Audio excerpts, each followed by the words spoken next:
Hello everyone. Let me take you on a journey deep into the human mind.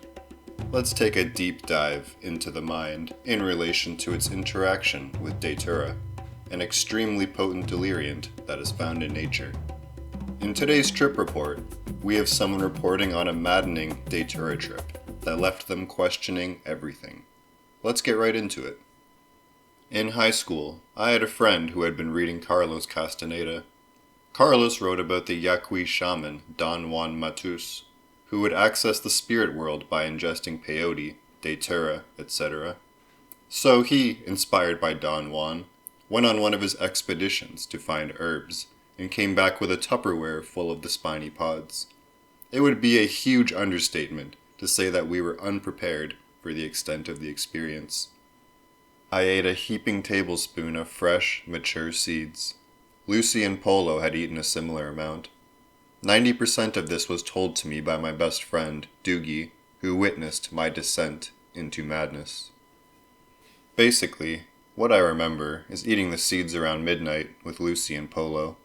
It was kind of like being really drunk, except for the total lack of equilibrium, serious dryness and soreness of the mouth and throat, and some lucid hallucinations. It didn't feel enjoyable, just uncomfortable really. I kept smoking cigarettes that would disappear, and I talked to a friend of mine from day camp who I hadn't seen in maybe 7 years, before he disappeared, and I realized he wasn't ever there to begin with. I vaguely remember finding my upstairs toilet had been puked on, not in, with $1 floating on top. I also vaguely remember cleaning it up, washing the dollar bill off, and hanging it to dry. I really wasn't sure if this had happened, and when I went to check it, the dollar was gone, and the toilet was a little too clean. Later, Lucy said she vaguely remembered puking in my bathroom, but we're still not sure if it was real or not. The dollar is still missing. Polo, Lucy, and I all got extremely fatigued and sleepy, and we all went to bed. I had a dream where I kept walking into the wall. I was woken up the next morning by the phone ringing. Lucy and Polo were gone. I picked up the phone. Doogie says, Tim, are you okay? I reply, fine. What's wrong? Doogie says, what is my name? Tell me my name. I respond, F you, Doogie, stop effing with me. Doogie replies, I'm not. What do you remember from last night? I then say, I'm not listening to this. Doogie says, just do me a favor and look on top of the fridge. I reply, haha, you put my dog's food dish on top of the fridge. Good one, you sausage. Doogie says, no, a-hole, you did. I respond, whatever, goodbye. Doogie replies, I'm coming over. I go upstairs, where my mom's house is in total disarray. I find the wall-mounted phone hanging off the hook, the front door standing wide open, the table in the entryway overturned, a broken vase on the floor, and it was Halloween. So we had this dish of candy corn. Someone went through maybe 75 pieces of candy corn and bit off only the orange half. I start freaking out. I had really thought that Doogie was just joshing me, but he never took jokes that far. So Dave comes over and helped me clean up.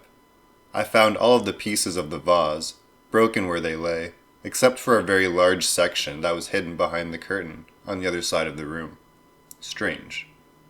After we had cleaned things up, Doogie proceeded to tell me what had happened. He had come back over to my house maybe an hour after I'd gone to bed. Apparently he found me, wearing only my boxers, frantically trying to locate something in my kitchen. Things had not been broken yet. He said my name, but I paid no attention, only continued to open and slam drawers and cabinets. Tim, he shouted. I turned around, looking at him with annoyance. What? What are you doing? I'm looking for my Windows 95 disk. I said this with an expression and tone of voice of someone who had just been asked what his genitals were used for. I rolled my eyes and walked off towards my dinner table, stopping for a moment to hawk a loogie on the wall. Doogie is very confused.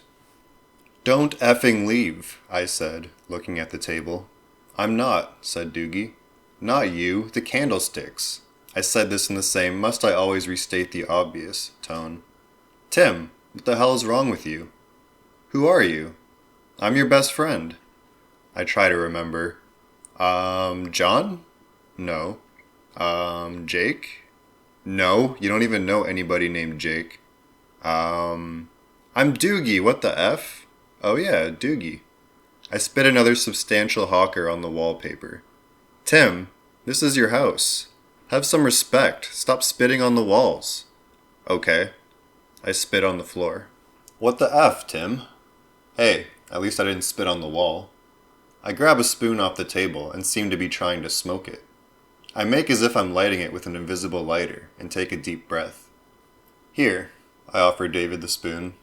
No thanks. He takes the spoon away from me.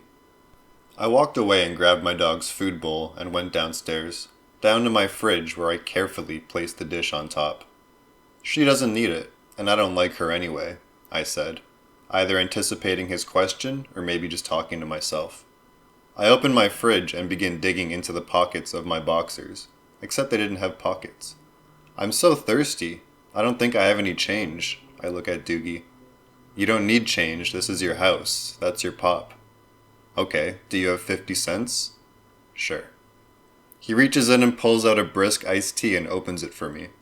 I take a single sip, set it down, pull out a fresh can, open it, take a single sip, set it down, reach for another. Doogie stops me. You've lost your mind, you realize, says Doogie. I cackle manically and spit on the fridge. I walk toward my bedroom, missing the doorway and walking squarely into the wall. David helps me. Apparently Polo and Lucy had already left. Where did Lucy go, Tim? She went to see the shadow people. Not long after this, I think. Doogie managed to get me into bed and go to sleep. Then he went home. It was a school night. I'm not sure if I got back up and did those things upstairs, or if Polo and Lucy came back and did them. I guess I'll never know for certain. Lucy woke up in her bed, legs and feet muddy and scraped, with no recollection of how she got there. Polo woke up at home too. These people didn't drive, and they didn't live close to me either. Odd. I'm probably forgetting parts. I've heard Doogie tell this story so many times, but I'm pretty sure I did other stuff too. The story gained something of legendary status at my high school. Highlights from some of my other friends' stories. Giuseppe ate some, put on Working Man's Dead, and proceeded to talk to Jerry Garcia all night long via his radio. Schloppy, sitting shotgun in a moving car, saw a dark man with a Tommy gun sitting in the back seat. He bailed from the car. Junebug ate some before his family dinner. He was in my friend Odell's basement smoking a bong. When he passed it, the basement and all of the people around him disappeared, and he was sitting at his dining room table, arms outstretched, while his family stared at him. He had to excuse himself from the table to lock himself in his bedroom. Other drugs you eat and you're like, hey, that's trippy. On Jimson weed, you're like, hey, that's normal. You never know that you're hallucinating. It's just like a waking dream. Not recommended, unless you're a shaman. And there you have it, folks. Yet another account of a Datura trip gone wrong. Thanks for watching. Like and subscribe to support the algorithm and for more daily content. Lay don't go, don't go, don't go, don't go, don't go, don't go. Lay don't